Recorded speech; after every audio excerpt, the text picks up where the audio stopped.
ब्राह्मण के बारे में कहा जाता है कि करोड़ों के सेल हो रहे हैं, इसमें अब आपका जो तजर्बा है 25-26 साल, कोई छोटी चीज़ नहीं, एक बच्चा जवान हो जाता है, करोड़ों के सेल हो रहे हैं, क्या ये सच है? ये सच है।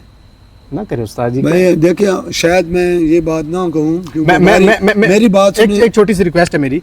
मैंने एक पॉडकास्ट देखा, उसमें कहा जाता है कि ये मैंने एक जानवर है, ये इतने का बेचा कि जितने की V8 गाड़ी आ रही है, मींस के 2.5 से, मैंने वो सर्च किया गूगल पे, 2.5 करोड़ से 4 करोड़ के बीच का जानवर, तो ये बेचा जाता है, इतने का होता है वाकई? जी ब्राह्मण, शायद इसमें मैं आपसे इत्तेफाक ना करूं कि हमारी जो रेंज है पिंडी डिवीजन, इसमें शायद ना बिका हो, लेकिन कराची पिंडी डिवीजन में ना बिका हो, लेकिन कराची में उधर बिकते हैं करोड़ों में। जी ब्राह्मण बिक रहा है? जी बिक रहा है। अच्छा, मैंने ये सुना था, कहा ये जाता है कि ये सिर्फ एक शो ऑफ कराया जाता है जी, 1.5 करोड़ का जानवर मैंने बेच दिया, और अगला भी कह रहा होता है जी मैंने 1.5 करोड़, होता क्या है 35 लाख 40 लाख, लेकिन वो जो एक जो है वो अफवाह फैलाई जाती है। अगर जानवर हो तो बिकता है, माल बिकता है जी, खरीदार जी माल पैसा नहीं देखता वो, बस बात ये ऐसे शौक की माल बिकता है। अगर ये माल पे डिपेंड है, जैसा माल होगा वो उसी रेट में बिकेगा।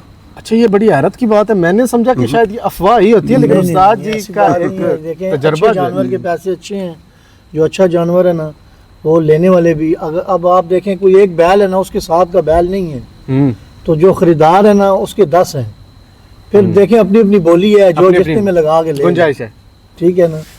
तो ये नहीं कहा जा सकता कि जी करोड़ों में, फतेह जंगी भी करोड़ों में बिक सकते हैं।